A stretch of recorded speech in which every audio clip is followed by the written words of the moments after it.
പോകുന്ന സ്വർഗത്തിലേക്ക് അവരോടുള്ള സ്നേഹം കൊണ്ട് എത്താൻ കഴിയുമല്ലോ. അവർക്ക് ചെയ്യുന്ന പോലെ നമുക്ക് ചെയ്യാൻ പറ്റൂല, പക്ഷേ അവരോടൊക്കെ ഒരു സ്നേഹം ഉണ്ടല്ലോ. മതി മതി മതി, അതുകൊണ്ട് രക്ഷപ്പെടുമെന്ന് എനിക്ക് പ്രതീക്ഷയുണ്ടെന്ന് മഹാനായ സുഹാബി 10 കൊല്ലം നബി തങ്ങൾക്ക് ഖിദ്മത്ത് ചെയ്ത അനസ് ഇബ്നു മാലിക് റളിയല്ലാഹു തആല അൻഹു.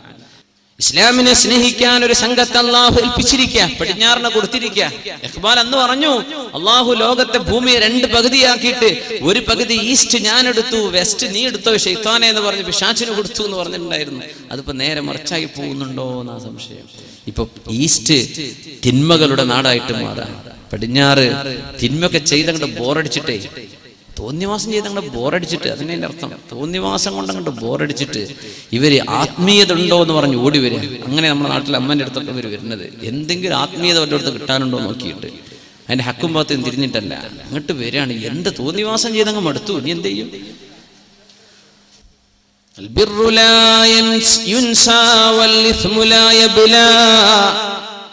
والديان لا ينام يعمل كما شئت كما تدين تدان. നീ ചെയ്യുന്ന നന്മ മറന്നു പോകുന്നില്ല, നീ ചെയ്യുന്ന തിന്മയും മായ്ക്കപ്പെടുന്നില്ല.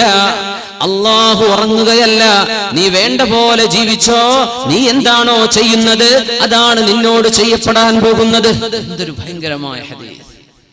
അല്ലാഹുവേ, ഈ തിന്മയുടെ കുത്തൊഴുക്കിനുള്ളിൽ നിന്നുകൊണ്ട് ദുആ ചെയ്യുന്നു, റബ്ബനാ അല്ലാഹുവേ ഹബ് ലനാ മിൻ അസ്വാജിനാ, ഞങ്ങളുടെ മക്കളിലും ഞങ്ങളുടെ ഭാര്യയിലും, വദുർരിയാതിനാ, ഞങ്ങളുടെ മക്കളിലും ഞങ്ങളുടെ ഇണകളിലും നീ തരേണമേ, ഖുർറത അയുനിൻ, കണ്ണിന്റെ കുളിർമ തരേണമേ, വജഅൽനാ ലിൽ മുത്തഖീന ഇമാമാ, മുത്തഖീങ്ങൾക്ക് മുമ്പിൽ നിൽക്കാൻ പറ്റുന്നവരാക്കി ഞങ്ങളെ മാറ്റി തരേണമേ. ഇത് ദുആ ചെയ്യുന്നവർ വഇബാദുർ റഹ്മാൻ, കാരുണ്യവാന്റെ അടിമകളിൽ പെട്ടവരാണെന്ന് അല്ലാഹു സൂറത്തുൽ ഫുർഖാനിന്റെ അവസാന ഭാഗം വിശദീകരിക്കുന്ന അല്ലാഹു പറയുന്ന വളരെ വ്യക്തമായ ഗുണങ്ങൾ. ഈ ദുആ പഠിച്ചു വെക്കണം മുഅ്മിനേ. ഇന്നത്തെ നിങ്ങൾ ഒന്നും പഠിച്ചിട്ടില്ല എന്ന് വിചാരിക്കും, ഈ ദുആ എങ്കിലും പഠിച്ചു വെക്കുക. ഇത് ചോദിച്ചു വാങ്ങ്. എന്തേ? ജീവിക്കുന്ന ലോകം അതാണ്. തിന്മയുടെ അതിപ്രസരത്തിനുള്ളിൽ, തിന്മയുടെ കൂമ്പാരത്തിനുള്ളിലൂടെയാണ് നടക്കുന്നത്. എവിടെയും തിന്മ, വേണ്ടാത്തരം പറയുന്ന മനുഷ്യന്മാരെ കിട്ടുന്നുള്ളൂ. മഹാനായ സുഫ്വാൻ ഇബ്നു സുലൈം റളിയല്ലാഹു അൻഹു പറയുമായിരുന്നു, ലയഅതി അലന്നാസി സമാൻ, ജനങ്ങൾക്കൊരു കാലഘട്ടം വരും, തകൂനു ഹമ്മതു അഹദിഹിം ഫീഹി ബത്നു വദീനുഹു ഹവാ. ഒരു കാലഘട്ടം വരും, അന്ന് ഒരു മനുഷ്യന്റെ പ്രധാനപ്പെട്ട മെയിൻ ഒബ്ജക്റ്റീവ്, ഞാനിപ്പോ എന്തിനാ ജീവിക്കുന്നത് എന്ന് ചോദിച്ചാൽ തിന്നാൻ, ഭക്ഷണം കഴിക്കാൻ, ഇതൊരു പണിയാക്കി കൊണ്ടു നടക്കുന്നവർ. പിന്നെ അവരുടെ ദീനെന്താ, എന്താ റിലീജിയൻ they belong to, ഹവ നഫ്സ് എന്ന് പറഞ്ഞ bodily caprices and passions, നമ്മുടെ ശരീരത്തിന്റെ ഇഷ്ടം എന്താണോ അതന്നെ എന്റെ ദീന്. അത് ഉസ്താദ് പറഞ്ഞാലും ഞാൻ കേൾക്കൂല, എന്റെ വാപ്പ പറഞ്ഞാലും കേൾക്കൂല, പണ്ഡിതന്മാര് പറഞ്ഞാലും കേൾക്കൂല, എനിക്ക് തോന്നണത് ഞാൻ ചെയ്യും. ഈ രീതിയിൽ കാലം മാറി വരുമെന്ന് ദീർഘദൃഷ്ടി ഉണ്ടായിരുന്ന സുഫ്വാൻ ഇബ്നു സുലൈം റളിയല്ലാഹു തആല അൻഹു. ചുരുക്കി പറഞ്ഞ തിന്നാനുള്ള ഏർപ്പാടിനെന്ന് ഭയങ്കര. എല്ലാ ചാനലുകാരനും കുക്കറി ഷോ ആണ് ഇപ്പൊ നടത്തുന്നത്. തിന്നോളൂ, നിങ്ങൾ ഉണ്ടാക്കി ടേസ്റ്റ് ചെയ്ത് നോക്കണം കേട്ടോ എന്നാ പിന്നെ അടുത്ത വസിയത്ത്. എല്ലാവരും ഉണ്ടാക്കണം കേട്ടോ, തീറ്റിപ്പിക്കുക, ഇതിന്റെ പരിപാടി. തിന്നാൻ വേണ്ടി ജീവിക്കുക. ആലോചിച്ചു നോക്കി കാലം പോയൊരു പോക്ക്. തിന്നാന്ന് പറഞ്ഞ വലിയ പണിയാണ്, ജീവിക്കാൻ വേണ്ടി തിന്നണം അല്ലെ.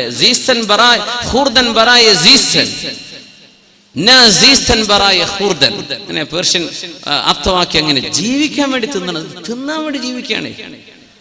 ജീവിക്കാൻ ആവശ്യമായത് തിന്നു കഴിഞ്ഞ് തടി വണ്ണ പിന്നെയും കുക്കറി ഷോ തന്നെ ഉപരി നടത്തുന്നത്. സുബ്ഹാൻ, എന്തെങ്കിലും അർത്ഥം? ഞാൻ ജീവിക്കണം ഇതിന് തന്നെയാണ്, തിന്നാൻ വേണ്ടി നടക്കുക. ആകെ പണി അതാ. പിന്നെ ഹദീസല്ലേ, സുഫ്വാൻ ഇബ്നു സുലൈം എന്ന മഹാനായ താബിഈ, മഹാനപ്പെട്ടവർ പറയാം, അവന്റെ ദീൻ എന്ന് പറയുന്നത് ഹവാ, എന്റെ ശരീരത്തിന് ഇഷ്ടം എന്താണോ അതന്നെ. അത് തെളിച്ചിട്ട് പറഞ്ഞാൽ എന്റെ ഇഷ്ടം ഞാൻ ചെയ്യും. ഇതാണ് ഇപ്പൊ മക്കൾ പറയണ വാക്ക്. പ്ലസ് ടു എത്തിയ കുട്ടികളോട് ഉമ്മാർക്ക് സംസാരിക്കാൻ പേടിയാണ്. മോളെ അത് ചെയ്യല്ലേ എന്ന് പറയാൻ ഉമ്മാക്ക് പേടി, വാപ്പാക്ക് പേടി. പ്ലസ് ടു എത്തിയ മകനോട് സംസാരിക്കാൻ വാപ്പാക്ക് പേടി. പിന്നെ എന്തിനാ വാപ്പ അമ്മ എന്ന് പറഞ്ഞ് ഉപ്പാട്ടിരിക്കണത്? അവരോട് പറയാൻ പേടി. നിങ്ങൾ ആരെങ്കിലും ഒന്ന് പറഞ്ഞേക്കണം കേട്ടോ എൻ്റെ കുട്ടിയോട്.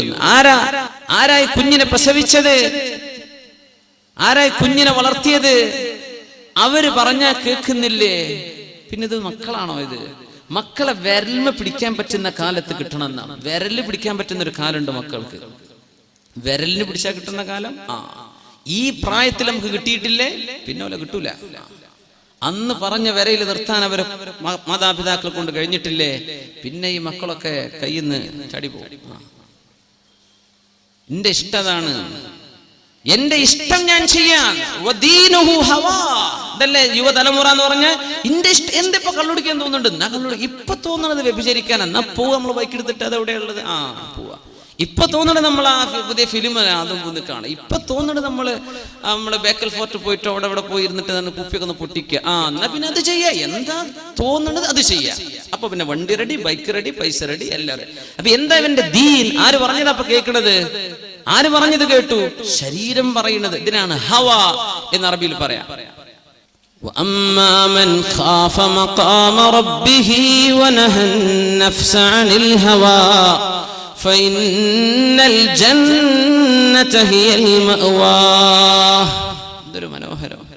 وَأَمَّا مَنْ ഏതൊരുത്തനാണോ ഖാഫ മഖാമ റബ്ബിഹി അല്ലാഹുവിന്റെ മുമ്പിൽ പോയി എഴുന്നേറ്റ് നിൽക്കേണ്ടി വരുമോ എന്ന് ഓർത്ത് പേടിക്കുകയും നാളെ അല്ലാഹുവിന്റെ അടുത്ത് എത്തൂലേ. വനഹൻ നഫ്സ അനിൽ ഹവാ ശരീരത്തിന്റെ ഇഷ്ടങ്ങളൊക്കെ ഉണ്ടായിരുന്നു, അതെല്ലാം മാറ്റിവെക്കുകയും ചെയ്തവർ.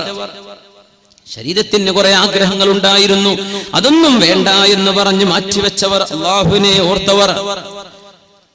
ഫഇന്നൽ ജന്നത ഹിയൽ മഅവാ അവർക്ക് പോകാനുള്ള സ്ഥലം സ്വർഗമാണ് എന്ന് പരിശുദ്ധ ഖുർആൻ. അല്ലാഹു സുബ്ഹാനഹു വ തആല നമ്മെ അങ്ങോട്ട് എത്തിക്കുമാറാകട്ടെ. എന്താണ് ഇഷ്ടം അത് ചെയ്യുക, അതല്ല ചെയ്യേണ്ടത്. ശരീരത്തിന് കുറെ ഇഷ്ടങ്ങളുണ്ട്. ഇപ്പൊ നമ്മള് പുതിയ ജനറേഷൻ, നമ്മുടെ പുതിയ തലമുറകളൊക്കെ അങ്ങനെയാ. ഞാൻ പഠിപ്പിക്കുന്ന എന്റെ ജോലി അധ്യാപനമാണ്, സ്കൂളിൽ പഠിപ്പിക്കുക. കുട്ടികളൊക്കെ പുതിയ ജനറേഷന്റെ തിങ്കിങ്, അവരെന്താ പറയാ, ആകെ ചോദിക്കുന്നത് ഉമ്മി ബാപ്പി ചോദിക്കണത്, are you happy? Yeah I am happy. Are you safe? Yes I am safe. Is it your decision? Yes I did it. Yeah I chose it. Alright, up to. എന്നാ പിന്നെ ആയിക്കോട്ടെ. ഇത് നിനക്ക് ഇഷ്ടായോ? അല്ലേ? നീ സുരക്ഷിതനാണോ, സുരക്ഷിതയാണോ? ഇത് നിന്റെ ഇഷ്ടമാണോ? എന്റെ ഇഷ്ടം. എന്നാ പിന്നെ ആയിക്കോട്ടെ. ഇത് വാപ്പാര് പറഞ്ഞു കൊടുക്കുന്നത്. ചെയ്യുന്ന പണി അള്ളാഹുവിന് ഇഷ്ടമായോ, ഇത് ചിന്തിക്കണില്ല. തടിക്ക് എന്തെല്ലാം ഇഷ്ടമുണ്ട്. നമുക്ക് പോയി ഇരിക്കുന്ന ആൾക്കാരൊക്കെ എന്തൊരു മട്ടത്തിലുള്ള കൈയൊക്കെ ഇങ്ങനെ എന്തൊരു അന്തസ്സിലായിരിക്കണത്. ആർക്കവിടെ ആഗ്രഹം? അടുത്തിരിക്കുന്ന ആൾക്ക് 3-2 അടി കൊടുക്കാൻ ആഗ്രഹമില്ലാത്തവരാരാ? നമ്മൾ അടിക്കുന്നുണ്ടോ? ഇല്ല. എന്തുകൊണ്ട് അടിക്കണില്ല? കൈയൊക്കെ ഒന്ന് നീട്ടാൻ ഊരി വലിയുമ്പോ മറ്റവന്റെ മുഖത്തേക്കൊന്ന് ഇടിക്കാനൊക്കെ ആഗ്രഹമില്ലേ? എന്തിപ്പോ ചെയ്യാത്തത്? നടക്കൂല. അള്ളാന്റെ അടുത്ത് നടക്കാത്ത കുറച്ച് കാര്യങ്ങളുണ്ടല്ലോ, അതെന്തേ മനസ്സിലാക്കാത്തത്? ഇത്രയുള്ള വിഷയം. തടിനെ നീ കൺട്രോൾ ചെയ്യുന്നുണ്ടല്ലോ, അല്ലേ? നല്ലൊരു സഭയിലാവുമ്പോൾ നീ എന്തൊരു നല്ല ആളാണ്. പിന്നെ എന്തേ ഒരു പെണ്ണങ്ങൊരു മെസ്സേജ് വിട്ടപ്പോഴേക്കും നീ എന്തെങ്ങനെ ഇറങ്ങിപ്പോയത്? എന്ത് നിനക്ക് ബുദ്ധി ഉണ്ടായില്ലേ? എന്തേ ഇപ്പൊ സംഭവിച്ചത്? ആരും കാണില്ല എന്ന് വിചാരിച്ചപ്പോ നീ അങ്ങ് മറന്നല്ലേ? ആളുടെ കൂട്ടത്തിൽ എന്തൊരു നല്ല മനുഷ്യൻ. യാ അല്ലാഹ്. മനുഷ്യൻ വളരെ ദുർബലനാണെന്ന പരിശുദ്ധ ഖുർആനിന്റെ ആയത്തിന് ഫുളൈൽ ഇബ്നു ഇയാദ് റളിയല്ലാഹു അൻഹു കൊടുത്ത അർത്ഥം, നല്ല ചെറുപ്പക്കാർ, നല്ല ഈമാനുള്ളവർ, പക്ഷേ ഒരു പെണ്ണ് ഹറാമിലേക്ക് ക്ഷണിച്ച ഒരു കാണാൻ ഭംഗിയുള്ള പെണ്ണ് നടന്നു പോവുകയോ ചെയ്താൽ ഇവനങ്ങനെ നോക്കി നിൽക്കുക, ആരും കാണില്ല എന്ന് വിചാരിക്കുമ്പോ. എന്നിട്ട് ഇവന് വല്ല പ്രയോജനമുണ്ടോ?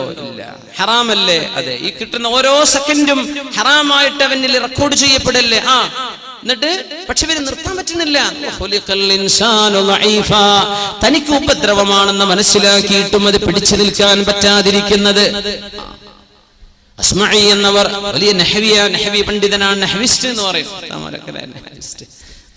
ഗ്രമേറിയൻ, റിട്ടോറിക് സ്കോളർ, വ്യാകരണ ശാസ്ത്രം പഠിച്ച വലിയ പണ്ഡിതനാണ് അസ്മഈ. ഒരുപാട് യാത്ര ചെയ്ത ആളാ. അദ്ദേഹം പറയും, ഞാൻ ഒരു അറാബിയെ കണ്ടു, കണ്ണിങ്ങനെ ചെമന്ന് തുടുത്തിട്ട് കണ്ണിന്ന് വെള്ളം അങ്ങനെ വരുന്നുണ്ട്, ചെങ്കണ്ണ് പിടിച്ചതാ. അപ്പൊ ഞാൻ ചോദിച്ചു, എന്നാ കണ്ണൊന്ന് തുടച്ചൂടെ? ഡോക്ടർ പറഞ്ഞിട്ടുണ്ട് തുടക്കരുത്. തിന്നാൻ എന്തേലും ഞാൻ കൊണ്ടുവരട്ടെ? ഡോക്ടർ പറഞ്ഞിട്ടുണ്ട് തിന്നരുത്. അറാബി പറഞ്ഞു കൊടുക്കുക, അസ്മഈ ഡോക്ടർ തിന്നരുതെന്ന് പറഞ്ഞാൽ തിന്നാതിരിക്കുന്ന നമ്മൾ അല്ലേ? അല്ലാഹു അരുത് എന്ന് പറഞ്ഞത് പലതും നമ്മൾ ചെയ്തു കൂട്ടിയാൽ നാളെ നരകത്തിലേക്ക് പോകുന്ന ആളുകൾ ചിന്തിക്കുന്നത് അതായിരിക്കും. അന്ന് ഞാനത് വേണ്ട എന്ന് വെച്ചിരുന്നെങ്കിൽ എത്ര നന്നായിരുന്നേനെ. അന്ന് പരലോകത്ത് അവിശ്വാസികൾ പറയണില്ലേ, അത് നമ്മൾ ദുന്യാവിൽ ഇവിടെ കാണുന്ന സംഗതിയല്ലേ? ഡോക്ടർ പറഞ്ഞു തുടരുത്, തുടർന്നില്ല. ഡോക്ടർ പറഞ്ഞു ബിരിയാണി കഴിക്കരുത്, പിന്നെ തുടർന്നില്ല. ഡോക്ടർ പറഞ്ഞു റെഡ് മീറ്റ്സ്, ഇറച്ചിയും ഇതൊക്കെ ഒഴിവാക്കണം, അപ്പൊ നമ്മൾ ഒഴിവാക്കി. പടച്ച റബ്ബേ, ഡോക്ടർ കള്ളുടിക്കരുത് എന്ന് പറഞ്ഞാൽ കള്ളുടി നിർത്തും ചെയ്യും ചെറുപ്പക്കാരെ അല്ലേ? ഡോക്ടർ പറഞ്ഞ് അടിച്ചു പോകട്ടോ, എന്നിട്ട് കാര്യം പറ്റ പോക്കാണ്, ലിവറൊക്കെ പോയിട്ടുണ്ട്, കിഡ്നിയൊക്കെ പോയിട്ടുണ്ട് എന്ന് പറഞ്ഞാൽ നമ്മൾ നിർത്തും. ഉലമാ പറയാം, തൗബ ചെയ്യുന്നത് അള്ളാഹ്ക്ക് വേണ്ടിയായിരിക്കണം. അപ്പൊരാൾ ചോദിച്ചു, അല്ല അള്ളാഹ്ക്കല്ലാത്ത വല്ല തൗബയുണ്ടോ? അള്ളാഹ്ക്കല്ലാത്ത വല്ല തൗബ ഉണ്ടോ? തൗബ അള്ളാഹ്ക്ക് തന്നെയല്ലേ നമ്മൾ ചെയ്യുള്ളൂ. അള്ളാഹ്ക്കല്ലാത്ത തൗബ ഉണ്ടാവും. എങ്ങനെ? ഈ കേസിൽ സിസർ വലിച്ച് ആകവൻ ചെയിൻ സ്മോക്കറും ചെയിൻ്റെ സ്റ്റെയിനും ഒക്കെ ആയിട്ട് അവസാനം ഡോക്ടർ പറഞ്ഞു, ഇതിങ്ങ് നിർത്തിയിട്ടില്ലെങ്കിൽ കാര്യം പോക്കാണ്. അപ്പൊ നിർത്തി. തൗബ ചെയ്തു, ഇനി ഞാൻ തുടരല്ലോ, ഞാനത് ഇന്നലെ രാത്രി എനിക്കൊരു തോന്നിയിട്ടുണ്ടായത്, ഞാൻ നിർത്തിയത് എന്തിനാ? ഈ തൗബ എന്താ? തടി പോകുന്നു പറഞ്ഞപ്പോഴുള്ള തൗബയാണ്, അതല്ല തൗബ. കുടിച്ച് മതിമറന്നു പോയി മരിച്ചു പോണോലെത്ര, അറ്റാക്കാവുന്നവരെത്ര, മൂലൊക്കെ കിടക്കുന്നവരെത്ര. ഡോക്ടർ പറഞ്ഞു, ഇനി കുടിച്ചാൽ ഞാൻ